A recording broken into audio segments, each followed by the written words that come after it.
Welcome to the Prison Professors program. We're going to be learning a little bit more from my friend Branden, who you may have seen him. We've featured him previously on our program. He is the author of Looking Forward, the Never Quit Mentality. And the reason I asked him to come on today is because he has a pretty big, eventful change in his life that's about to happen. What's coming up, Branden? Hey, Michael. Thanks for having me on again. So I am 2 weeks, it'll be 2 weeks tomorrow from surrendering to federal prison in Danbury, Connecticut.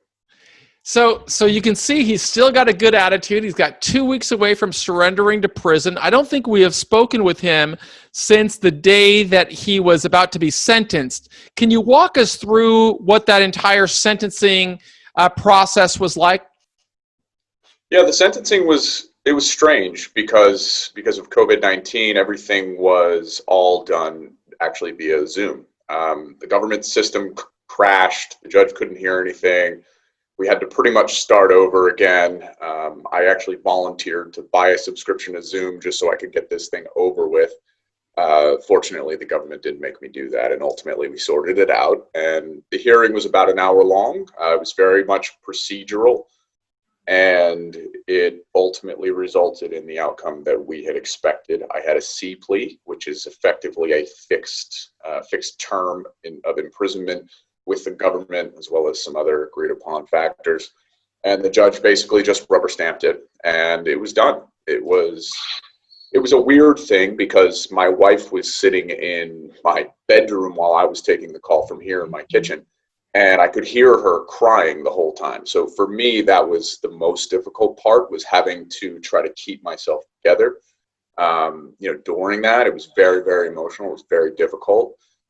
And so I think that was probably a little bit of a different feel than a lot of people will get in a courtroom. A courtroom is probably much more, much more professional and formal is the correct word. So it was a little bit strange, but we got through it. And in fact, the probation office complimented me on my elocution and my sincerity as I went through the hearing. So, I wasn't expecting that from probation he was very complimentary of me, said a lot of very nice things about me and, how I can make a positive impact on the world. He said it's rare that someone with your experience and, intelligence, education, etc., gets to go through something like this, and that I can bring a lot of value to other people as I go through this system, and that's something that I plan to stick to. So, well, you did a lot of that long before you went into the system. As I said in the intro, you're the author of Looking Forward, the Never Quit Mentality. Yep. Tell us a little bit about that project, because it's my understanding your probation officer was also somewhat moved during your pre-sentence investigation hearing because you presented that work. Yeah, he was very moved. So I guess you could say I earned his trust early. And, during our pre-sentencing interview, he had asked me, I'm paraphrasing now, but something like, how are you coping with the stress and just kind of the reality of this whole situation? And I explained that I had kind of embarked on a journey to try to turn something so negative and so stressful into something positive for not just myself, but also for society and those around me, and realizing that I actually have a lot of value that I can bring to the world. I'm a fairly young guy. I've had a lot of interesting experiences. I've done a lot of interesting things. And so, my thought is if I can take this negative energy and I can channel it into something very positive that can help other people who are less fortunate than me come through struggle, come out the other side much better, much sharper, with a strong game plan for how they're going to actually improve their lives. To me, it takes something that is so difficult and traumatic and turns it into something that I can be very proud of and that I can truly add benefit to others for. And I expressed pretty much what I just said to the probation officer, and he was completely blown away. He was taking pictures of my book. I had a draft copy at the time. It wasn't 100% finished, but he was impressed that I actually had a physical book that I could hand off to him. And we explained the course and the website and how we plan to distribute this material to those who are currently incarcerated I actually did a speaking engagement at a university already and hope to do more of those types of things. So trying to find ways to take the lessons learned from this situation and provide value and benefit to other people. Well, we're also using your course, Looking Forward, the Never Quit Mentality, to teach and inspire people in jails and prisons. And we're thankful to you for providing that information. It's a great tool for anybody who is facing a challenge or facing a struggle to know that they can become something more. And those who don't know the backstory on Branden, he had a very distinguished career in private equity before he became an entrepreneur, launched a pretty big business that had a phenomenal exit, and yet became targeted by the criminal justice system. You can see that he's very young, but what he's not doing is allowing this difficulty, this challenge of a criminal conviction, to completely decimate or obliterate his prospects for a successful life. And he's done that by writing a book, creating a course, and now he's getting ready as he goes into these as he goes through these next 2 weeks before he surrenders. He is preparing himself for what's to come. Can you tell us a little bit about some of those preparations that you've been doing? Sure. Yeah, there's a lot. So you may have to keep me focused here. But the main things that Janelle, my wife, and I have been working on are, really, for me, the foundation of this whole thing is mindset. And so I've personally been focusing on my mindset, trying to make sure that myself and my wife, we were both thinking about this in the best possible way that we can, because your mindset is the foundation for everything you plan to do, right? It's what builds your self-confidence. It's what eliminates fear. And so I've been really focused on trying to make sure that I'm maintaining that strong mindset. And, Michael, you've actually helped me a lot with how to do that. Some other things that we've been doing, Janelle and I both built a goals list for each other. Not for each other, we built it together. Things that she's going to be working on while I'm away, things that I'm going to be working on while I'm away. And then also some things that we plan to work on together while I'm away. And so we're taking this time to be as productive as possible, both individually as well as a couple. And, for me, that was extremely important because my marriage is the most important thing in my life. And this is a very difficult challenge for both of us, more so Janelle. And so having things that we can work on together to both better ourselves and better our relationship while I'm away, to me, that was something that we had to focus a lot on. And so we've spent a lot of time building that out. I'll actually share that list with you, Michael. And, if you find it helpful, you can share it with some of the folks that you work with. Do you have it handy right now? I have it. It's on my refrigerator across the other side of my laptop here. But can you go get it? I'll just talk a little bit while you're getting it, because I think it would be helpful. One second. So the thing about Branden is he really took action very early on in the journey to begin preparing himself for a successful return to society. In a separate video, he talks about how he reached out to my partner, Justin Paperny. And through that work, Branden and I eventually got on the phone together, and we started, collaborating a little bit, where I was sharing my experiences with him. But what really impresses me about Branden, he's not the type of guy that just talks about wanting to do something. He really took action, and he really did the work that not only really helped him with that C plea, because just because somebody gets a plea agreement with a C plea, meaning the government is agreeing to a specific number, the judge doesn't have to accept it. So he was really exposed to a rather lengthy sentence. And I consider it a victory that he got 37 months. I also consider it part of the outcome of the work that he has put forward. So tell us a little bit about that list you put together. Yeah. So in no particular order, we just started jotting some things down that we thought were important, and these actually follow the SMART goal setting strategy that I talk a little bit about in my book. And so my priority, I'll speak about the ones that I have. I'll throw a few of Janelle's in there as well. My first priority is getting home as soon as possible, right? And so, the work that we did, even before sentencing and then ultimately up to sentencing, is a big part of that. The judge gave a positive recommendation for RDAP, as well as probation on the sentencing call. She asked probation for their opinion, and they gave their opinion, which is on the transcript. We've since sent that into the BOP. So, that will ultimately help my 37 months, assuming all goes well, be significantly reduced. So priority one is getting home as soon as possible.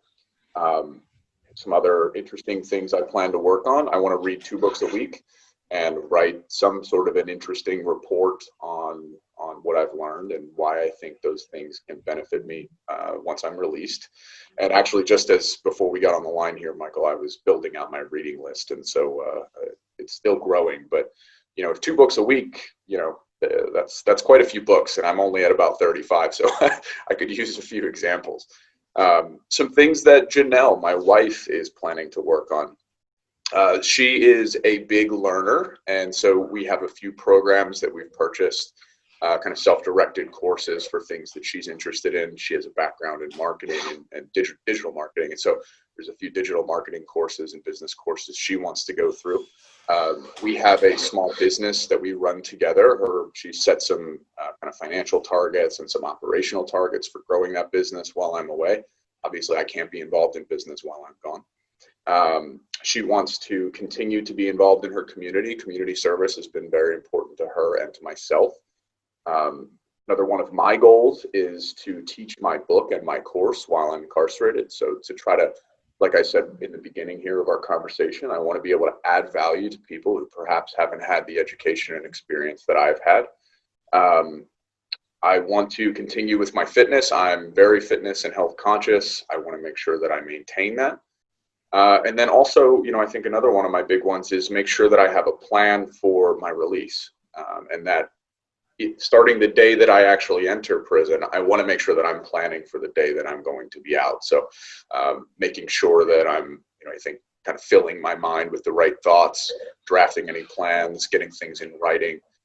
Those are just some of the things that we're going to be working on. Personal things that we're going to be working on together. We've decided to make a move to another state. So we've kind of been working on some potential housing options. We might be building a house somewhere. And so there are a lot of things that we're going to be working on together. And then we also have a rough communication plan that we're still refining about how we're going to communicate, how frequently we're going to communicate. And so, those are just some of the things. I have a long list here and I don't want to go through all of them, but those are some of to me, the more important examples of the things that Janelle and I are going to be working on personally and also together. One of the lessons that we teach in our program for anybody, regardless of where they are, if they're going in through a challenge or they're in the midst of the challenge or they've come back from a challenge, is to do exactly what you have just done. And that is to define success. When Branden started speaking about his concept, he said, the most important thing for me is maintaining and building my relationship with Janelle, his wife. Once a person has defined success, then they've got to document that strategy. And I'm really impressed that Branden and his wife together took the time to actually document what they're going to be doing while they're away. They can hold each other accountable because of that. They can create their tools, tactics, and resources that help them execute on that strategy, and they can measure their progress every day. He's already identified the books that he wants to read. He's identified a strategy that he's going to write about what he has learned from the books and why he read them. And all of that process, what it does is it really restores confidence for somebody who's going down into something that's a bit of a struggle, and immediately a person can begin climbing his way out. And that's really what Branden has been all about ever since the day he learned that authorities had targeted him for a criminal investigation. And right now, he's kind of laying the groundwork for the success that he will build, not only while he's in there, but also when he comes home. And Branden and I had a conversation before this video about something else that I'm kind of excited about doing with him. Could you tell our audience what we're going to be doing? Yeah, so I buy and build and sell companies. That's what I do. I've actually bought 2 companies while I was under indictment. I've exited one. For one of our businesses that Janelle and I have together, we brought on a new partner. I think it's going to be a really exciting partnership. I can't be operating businesses while I'm away, and my wife, Janelle, has a full-time job at a Fortune 250 company. We have several companies together. I have a variety of investments and things like that. So I wanted to bring somebody in that could really take some of that stress off of her plate. She's really carrying a lot of this. This is harder on our families than it is on us, for sure.